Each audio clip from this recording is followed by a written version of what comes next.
इचलकरंजीमध्ये मुख्यमंत्र्यांच्या लाडक्या बहिणी टाळ मृदुंगाच्या निनादामध्ये भक्ती रसात न्हाऊन निघाल्या। एकाच वेळी 11,000 महिलांनी हरिपाठ म्हणत वेगळा विक्रम रचलेला आहे। आमदार प्रकाश आवाडे आणि राहुल आवाडे यांनी या कार्यक्रमाचं आयोजन केलं होतं, त्यामुळे इचलकरंजीमध्ये आज भक्तिमय वातावरण पाहायला मिळालं। वारकरी संप्रदायाने सुद्धा या कार्यक्रमामध्ये सहभाग घेतला होता। वारकरी संप्रदायाला सरकारने दिंडीला 20,000 रुपये दिले होते, त्यामुळे त्यांनी देखील यामध्ये सहभाग घेतला।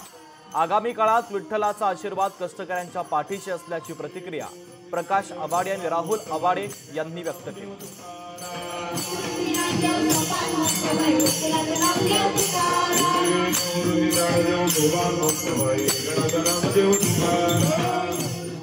या सगळ्या लाडक्या बहिणी उत्स्फूर्तपणाने आल्यात। त्यांच्या लाडक्या बहिणींना इथं काय नाही, आज त्या द्यायसाठी आल्यात आशीर्वाद। त्या लाडक्या बहिणी असं नाही असं करायसाठी आहे, त्या माऊली येतात, त्या इथं आले त्या आशीर्वाद देण्यासाठी भरभरून आनंद घेणार। हा आनंद आहे, स्वानंद आहे, आणि या स्वानंदातनं परमार्थ आनंद परमात्म्याचा घ्यायच्यासाठी तो प्रयत्न हरिमुखी नाम घेऊन यातनं आनंद घेत जायचा आहे। इचलकरंजीमध्ये विठ्ठलाच्या चरणी हे पूर्ण गाव त्या ठिकाणी नतमस्तक होऊन आज वारीचा कार्यक्रम, हरिपाठचा कार्यक्रम या ठिकाणी आयोजित केला।